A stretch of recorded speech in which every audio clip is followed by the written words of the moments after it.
Hey guys, I wanted to do another quick demo for you guys. So tonight I'm making a recipe that I have been making since my oldest son was a baby. He's 25.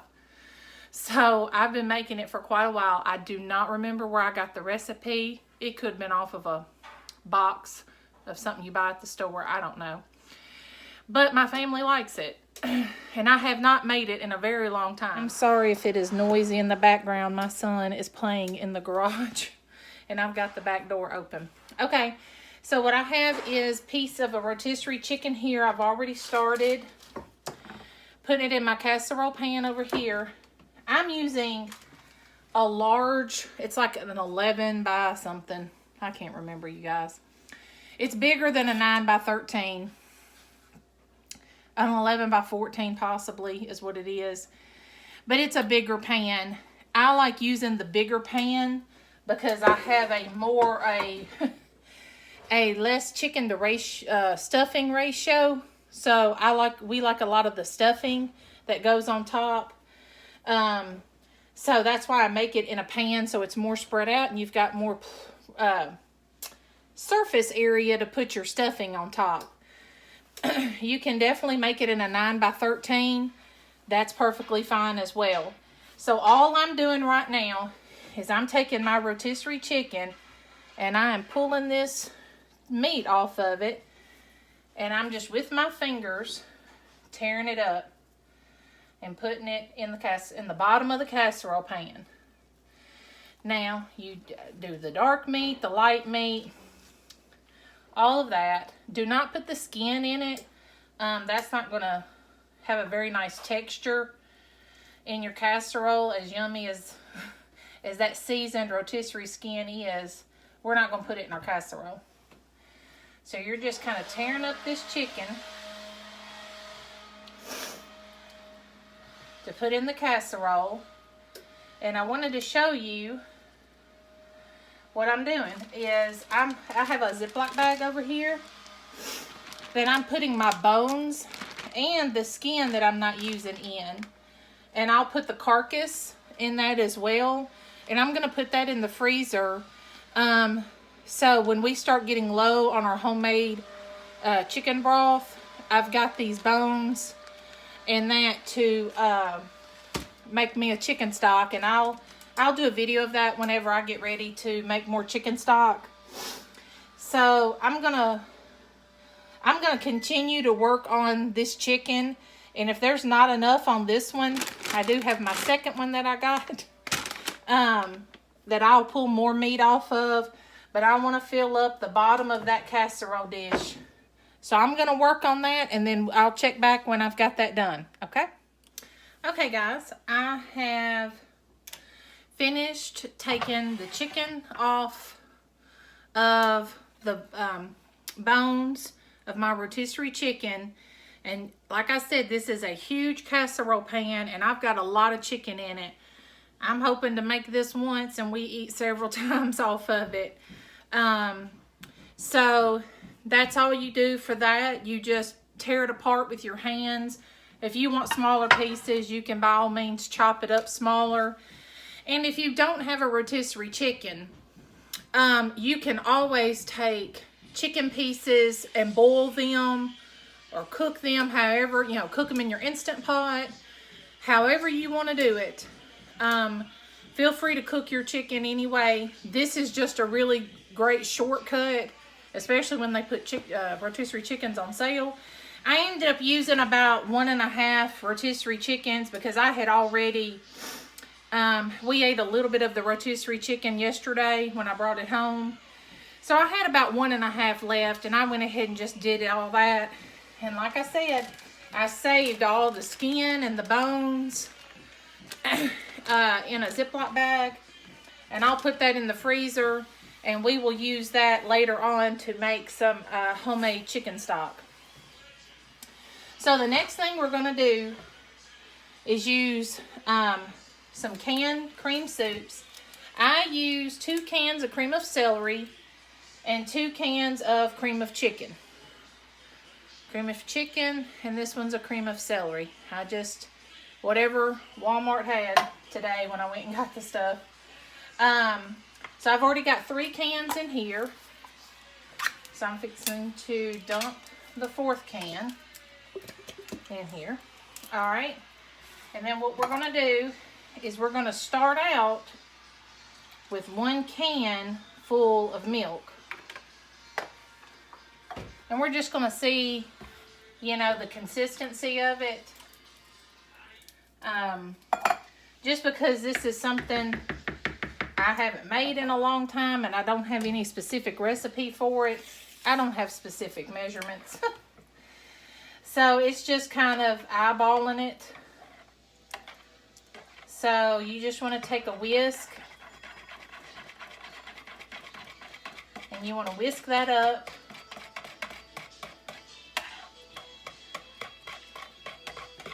And you can see it's thinning out a little bit. It's still really thick. So I'm going to add, I'm going to go ahead and say another 1/2 can of milk.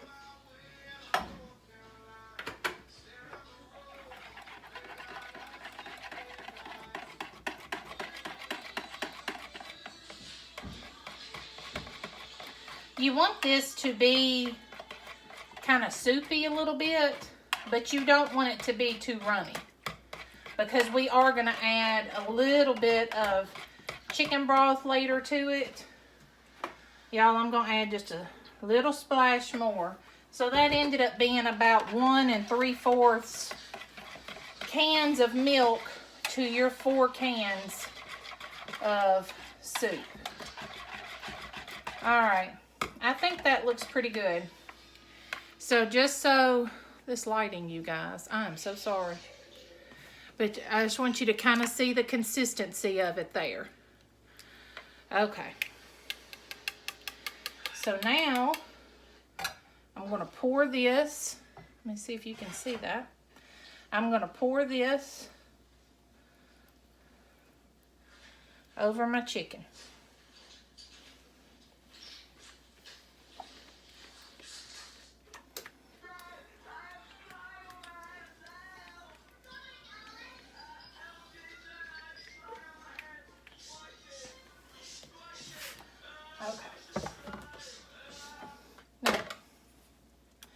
Let me smooth that out. Now, I think because I'm using my bigger casserole pan, I may add 1 more can of soup to that. Just because that's the way we like it. If you're using a smaller casserole dish, 4 cans of milk. When I would make it in my 9 by 13, 4 cans was more than enough of milk. So I'm going to do that with about 1/2 cup of milk, or 1/2 can of milk. Just because I think I want to add a little bit more soupiness to it, a little more of the sauce, because all right, sorry about that, guys. I had an incoming call. All right. Okay, so that looks better. And get this over here in the sink. All right. So you can see now how that looks. Let me stir it around for you. Okay, look. So you can see kind of how the proportion is. So if you make it smaller, definitely a 9 by 13, 4 cans will be plenty. If you make one even smaller than that, you know, I would cut it down to 3 cans and just adjust your milk accordingly. Okay, so now what we're gonna do is I've got some stovetop stuffing. I wanted to get a different kind of stuffing, but our local Walmart in the small town I live in doesn't usually have a big selection, so this is what I had to choose from. So I'm going to shake this up a little bit so that the seasonings kind of distribute back to it. Distribute kind of back all through. And so all you're going to do, and you can get the bag stovetop stuffing, you know, in the boxes. It's the same thing. Whoop. So I'm just going to put that on top, and I kind of smoosh it around a little bit. And like I said at the beginning, we love the breading, the stuffing. So I like to pile it on. So that looks great. And then I just kind of push it down into the soup mixture a little bit. Hey, Erin. Okay. So the next thing I'm going to do is make our broth for the top of it. And I may have to give that another minute. I forgot to take my chicken stock out of the freezer. This is a jar of my homemade chicken stock. And usually I can just put it in a bowl of water and it will into lukewarm or cool water, because you don't want to put that frozen glass into hot water. But usually I can do that and it'll pop right out. But it don't look like it's going to. So I'm going to take a minute to try to de-thaw that a little bit more, and then I'll show you how to finish off your casserole. Okay guys, I'm back. I finally got my broth out of the jar. It didn't take very long. It just needed to sit in a little bit of lukewarm water a little bit longer. So all I've done is put that frozen broth in a pot just to heat up, warm it up. And then I'm going to drop 4 tablespoons of butter into it. If you're making a smaller casserole, of course, reduce that amount of butter. But for this really big casserole that I'm making, I'm gonna do 4 tablespoons. So all I'm doing here is letting that broth heat up and let that butter melt. I don't know if you can kind of see what's going on here. So I'm just going to kind of get, and you can do the same thing if you have a rotisserie chicken and you don't have any broth, cooking broth. You can, you know, do bouillon in some water. Just use store-bought chicken stock. Or if you cooked your own chicken, boiled your own chicken or something, or cooked it in the Instant Pot, you can use the juice from cooking your chicken and just add a little butter to it for a little bit of richness. And then that's all you have to do. So that's come to a boil, so the butter's melted, so I'm going to turn that off. And all I'm going to do here is very carefully, this is about 2 cups of stock. So what I'm going to do is just slowly go along the stuffing here, because you want to saturate or wet this stuffing so it will become soft.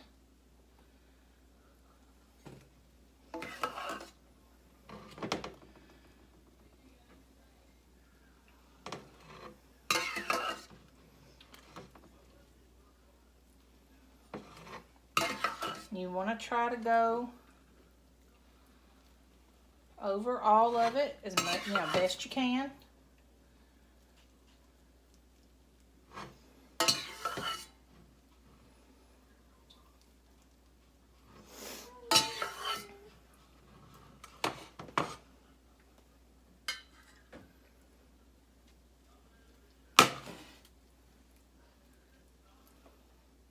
Okay.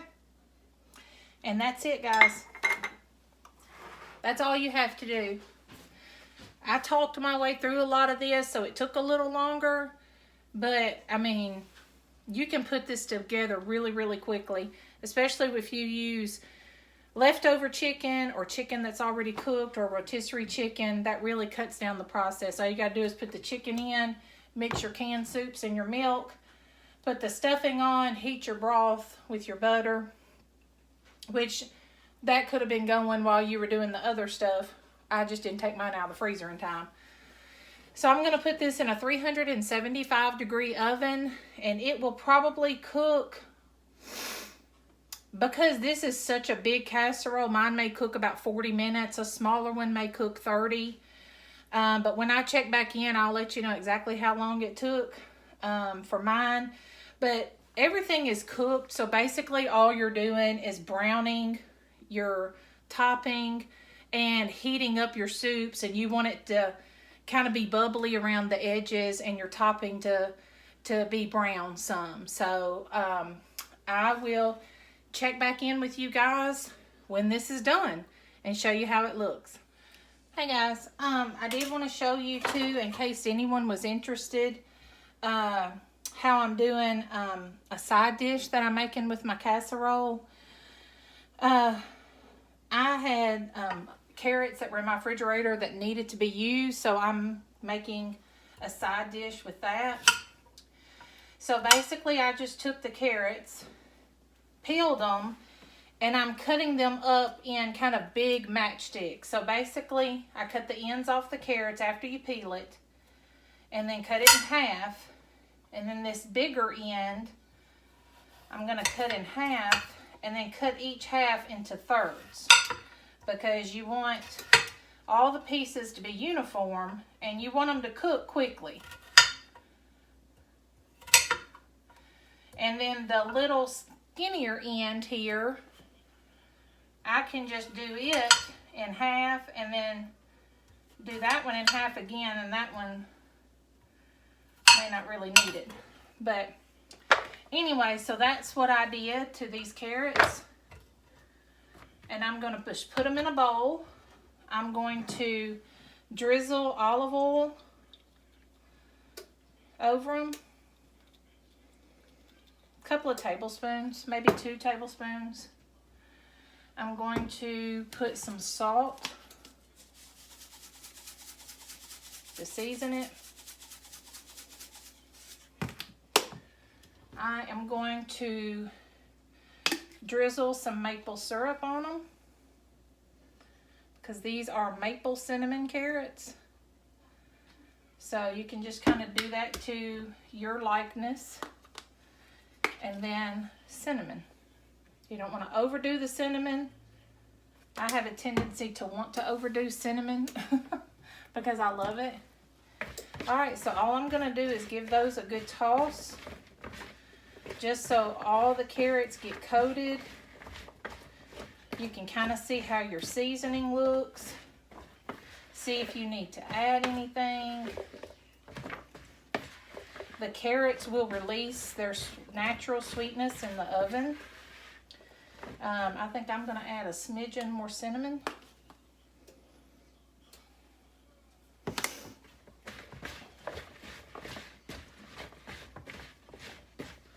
And I do prefer the taste of real whole carrots versus the little baby carrots. I do not like those at all. I do not like the taste of them. I always thought I've hated carrots all my life, until I started buying fresh carrots that I have to peel. They're a pain, you have to peel them, but they're worth it. So then all we're going to do is put this on our cookie sheet that I've lined with parchment paper. And then we're just going to spread them out into an even layer.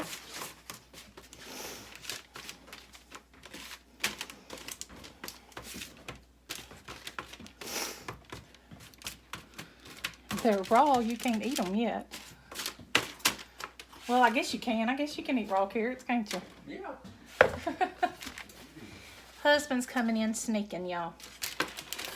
Okay, so that's what it's going to look like. So I'm going to put this into a 425-degree oven, because we want them to roast and get some caramelization on them. And I like it when they get a little char on them, because that really brings out the sweetness. So I'm going to throw these in the oven. Hey, Erin. And the casserole's already in the oven, so I will check back with you guys when all of this gets done. Okay, guys, I'm back. Wanted to give you an update of how everything turned out. My casserole ended up cooking for about 45 or 50 minutes. I told you probably 40 for mine because it was so big. But then it actually ended up cooking just a little bit longer than that just because it was so big. And I cooked it in my oven that's bigger. I have two ovens, one that's smaller, one that's bigger, and my bigger oven things take a little longer to cook. So anyway, so this is the finished product. I don't know if y'all can see that, but that's how it turns out. You can see where it's bubbled up on the ends. But I wanted to also show you what it kind of looks like, the consistency of it. So I like to take the topping and kind of push it down in that soup mixture. And then you scoop it out. Grab a plate. So then you scoop it out on your plate. And you've got all that chicken. And then that soup is going to soak up all that crispy stuffing on top. So that's what it looks like. So then I wanted to show you how my carrots turned out. My carrots ended up cooking for about 20 minutes. So that's how my carrots turned out. 425 for about 20 minutes. Roasted in the oven with olive oil, a little salt, a little maple syrup, and a little cinnamon. So this is going to be our supper for tonight, guys. So I'm just going to put some carrots on here. And then all I did was heat up some green beans with some salt, pepper, and butter. So, just an easy side. So there's supper, guys. Quick and easy weeknight chicken casserole that tastes like chicken and dressing. Our maple cinnamon carrots that are roasted in the oven. And then just some, green beans with some butter on it.